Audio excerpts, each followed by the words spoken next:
حلوين، اهلا بيكم. الكاتشب والمايونيز مفيش بيت يقدر يستغنى عنهم. مفيش اكل يحلو غير بيهم. حاجة جميلة جدا، هتعمليهم بمنتهى السهولة في البيت وكمان بمقادير بسيطة جدا. تعالوا نشوف هنعمل الجمال ده ازاي. اول حاجة هنبدأ بالكاتشب. ده كيلو طماطم انا غسلاه ومقطعاه زي ما انتم شايفين، وطبعا مطلعة منه اي حاجة وحشة. طبعا الشركات مش هتعمل كده. ونص كوباية مية مج صغير، نص كوبايه بس، وبسيبه يغلي على النار لحد ما الطماطم تستوي زي ما انتم شايفين. وبعدين بجيب الخلاط وبحط فيها الطماطم بعد ما تستوت كويس قوي عشان تتهرس معايا بسهوله، وبضربها كويس في الخلاط.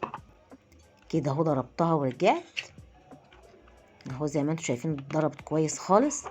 وبعدين بجيب مصفة المطبخ العادية، وبصفي كل الطماطم دي، بصفيها كويس جدا علشان اخرج منها كل البذر والقشر بتاع الطماطم.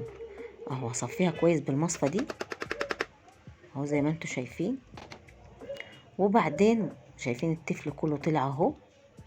وبعدين بجيب الحلة تاني عشان احطها تاني على النار، وبصفيها تاني بمصفى ضيقة جدا، مصفى ضيقة جدا عشان خاطر ما يبقاش فيها اي حاجة، تبقى ناعمة معانا زي الكاتشب بتاع بره بالظبط. اهو صفيتها وطلعت منها اهو كل حاجة طلعت كده، بقت ناعمة جدا. باجي بقى بتبلها، بحط دي معلقة توم باودر صغيرة وبقلبها عشان ما تعملش تكتلات عشان الطماطم سخنة. ودي معلقة بصل باودر، ودي معلقة بابريكا، كل دي معالق صغيرة، وربع فلفل اسود ربع بس، ونص معلقة ملح. وبقلبهم وبرفعهم على النار. اول ما تغلي كويس وما يكونش فيها سوائل كتير، يعني تبتدي السوائل فيها تقل، بضيف عليها نص كوباية مج من مج الشاي العادي اللي احنا بنشرب فيه، نص كوباية سكر، نص كوباية سكر وربع خل. وده ربع خل على كيلو الطماطم، نص سكر، المج ده مش كبير، وربع خل.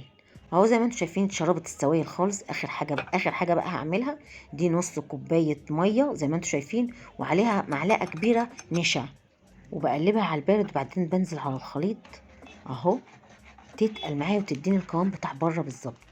يغلي النشا ويستوي، لازم يغلي غلوه كده بالنشا. اهو شايفين شكلها ولونها تحفه جدا. هي كده لسه سخنه، هي طبعا لسه هتتقل تاني.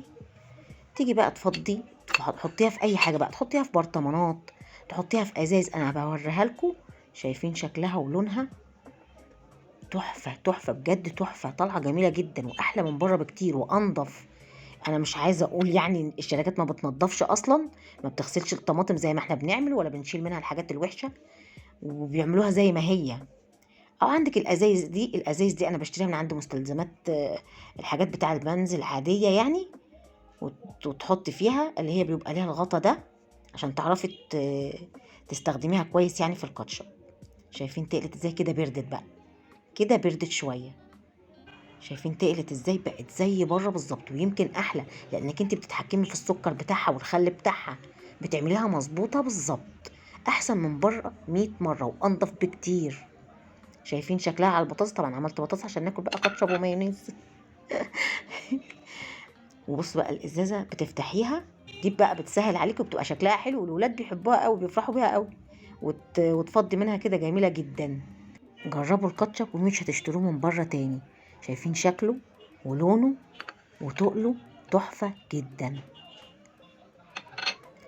تعالوا بقى دلوقتي بقى هنعمل المايونيز.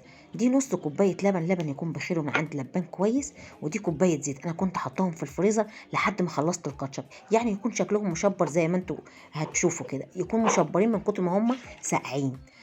بجيب الخلاط، بحط نص كوبايه اللبن، وبعدين بتبلها. دي ربع معلقه ملح، ودي معلقه سكر، كل دي معالق صغيره، وده معلقه خردل. بجيب ب5 جنيه من عند العطار، باخد منه معلقه بيبقى كتير جدا. ودي عصير ليمونه، ودي معلقه خل كبيره بس. بضرب بقى كل ده عشان اقلب التوابل في اللبن. بضربه، لازم اللبن يكون متلج والزيت يكون متلج، انا كنت حطاهم في الفريزر. بضرب كويس التوابل مع اللبن، وبعدين بجيب حاجه ليها بوز عشان افضي فيها الزيت، وانزل خط رفيع بالزيت على الخلاط. لو ما عندكيش حاجه ليها بوز، حتى لو كانت كنكه قهوه، حتى لو ما فيش، دي كوبايه بلاستيك، كوبايه بلاستيك اهي، بحط فيها كل الزيت وبعمل لها بعمل لها كده بوز، انا بدوس عليها بضغط عليها هي بتتعمل بوز. بشيل بقى الحته اللي في الخلاط من فوق، وبنزل خط رفيع على الخلاط وهو شغال، خط رفيع لحد ما اخلص كوبايه الزيت كلها. اول ما بتخلصي كوبايه الزيت بتوصلي للقوام ده، خلاص ما تضربيش تاني، لان ما ينفعش تضربي فيه كتير، لو قعدتي تضربي فيه هيفصل معاكي. شايفين تقله؟ شايفين شكله؟ تحفه جدا، في ثواني بتعملي المايونيز. تحطي بقى في برطمانات، تحطي في ازايز زي اللي جبناها بتاعه الكاتشب، اي حاجه تنفع. اهو بفضيه في الازازه برضو اهو من الخلاط على طول بقى، ولا وعملناه من غير بيض، وهبقى اعمل لكم فيديو تاني بالبيض، ولا جبنه نستو ولا اي تكلفه، بقى اقل تكلفه. تحفة تحفة. انتوا عارفين المايونيز دلوقتي، شايفين تقله؟ شايفين شكله عامل ازاي؟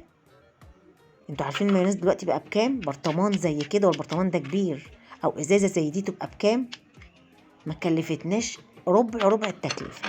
طبعا يعني عملنا طبعا البطاطس عشان خاطر ناكل بيها كاتشب ومايونيز. العيال نسفوا البطاطس دي بعد ما خلص الفيديو، شايفين؟ وهو عملنا كاتشب ومايونيز في البيت بمنتهى السهولة وبمنتهى النظافة، وحاجة تكوني انت ضمناها، وحاجة حلوة والعيال هيفرحوا بيها جدا. يا رب يكون الفيديو عجبكم وتجربوا، وبالهنا والشفا لكل اللي يجرب.